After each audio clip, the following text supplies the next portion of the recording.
Alright, this video is going to be about something that might not be the most exciting to a lot of people, which is how I keep my workflow organized as a filmmaker and editor. I want to give you a few pieces of advice that I've picked up over the last 4 or 5 years of being a filmmaker and 10 plus years as an editor before that. It might not sound like the most glamorous thing, but I think some of the tips that we're going to talk about can save you hours, if not days. It might sound like I'm over-exaggerating, but honestly, it adds up over time. First thing I want to talk about is making sure that you're using a consistent folder structure across all of your projects. That way, anytime when you need to find something from a project that you worked on in the past, you can just go through and look for it a lot more easily because all of your project folders are going to be set up the exact same way. Your footage is going to be in the same subfolder every time, same for your graphics and music and so on. One way you could do that is by just setting up a folder somewhere on your computer and then any subfolders that you need inside of it.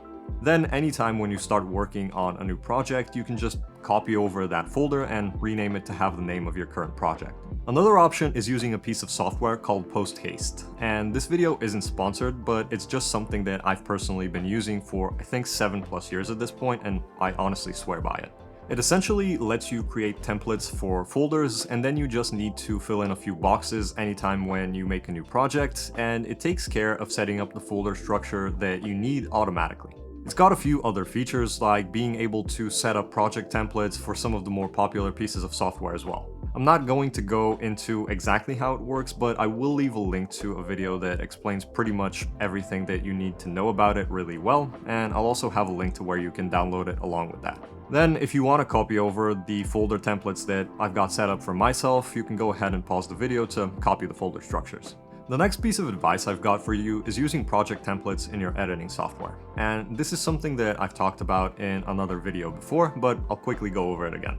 I'll show you how I do it in Resolve because that's what I use, but I'm almost sure that you can do it in other software as well. So after you open up Resolve, you want to make a new project. Then you set up all of the settings however you need them, and then go and start making folders in your media pool. These are the ones that I've got set up, and they're pretty much the same as the ones that I've got in my folder structure template in Post-Haste. That way, when I start importing stuff, I can organize things the same way in my folder on my drive, as well as in the Resolve project itself. There are a few other cool things that you can set up for your project template, but you can check out my other video to see those. After you've set up the project with all of the folders that you need, you can hit Ctrl+S to save it and give it a name. You can call it template so that you don't lose track of it. Then, the next time when you're about to start working on a project, open up Resolve again and right-click on your template and hit Open in Read-Only mode. After the project opens, hit Ctrl+S right away and name it the same as whatever you're going to be working on. That way, you can create a new project file while still keeping the template that you made earlier unchanged. Now, you can keep all of your projects looking the same so that if you have to go back to an old one and look for something in it, you know where it is because they're all organized the same way. Next one is to start making your own library of editing assets, and this one is a huge time saver in the long run. What I mean is, anytime when you download stuff like overlays, graphics that you plan on using often, sound effects, and music, just throw them into one central folder where you can easily find anything that you need instead of just having them scattered across different project folders. Like, you can still have those same assets in the specific folder for the project that you downloaded them for, but if you're thinking of ever using them again, it's probably worth it to have them in that central library location as well. You can keep it as a local folder on a portable drive, or you can even go one step further and use a digital asset management software, which is something that I personally don't do at this point, but it might not be a bad idea if you've got a lot of files to work with. What I do have is a few of my most important editing related assets in a Google Drive folder. Stuff like my Phantom LUTs that I use for pretty much everything that I shoot, my custom Resolve keyboard shortcuts, as well as a few other things.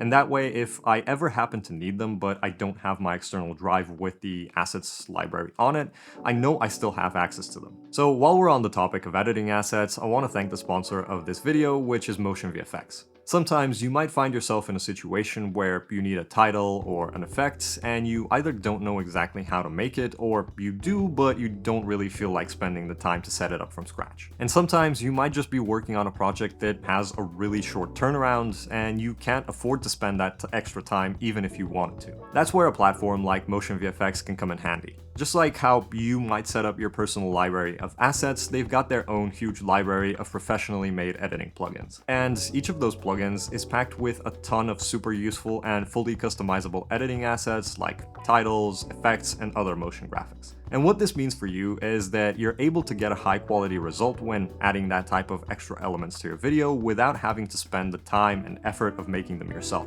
Whether you're someone who works on product videos, fitness content, real estate videos, tutorials, or documentaries, Motion VFX probably has something that can make your editing workflow a lot easier. And regardless of what each plugin is named, there's really nothing stopping you from using the assets in it for any other type of project that you might come across because of how easy they are to edit and change up. So if you're interested in checking out any of their products and picking something up, you can do that by clicking my link in the description. And if you do decide to buy something, make sure to use my code George10 at checkout for an extra 10% discount. Once again, thank you to Motion VFX for supporting the channel. The next tip I've got is to color code your footage based on the frame rate.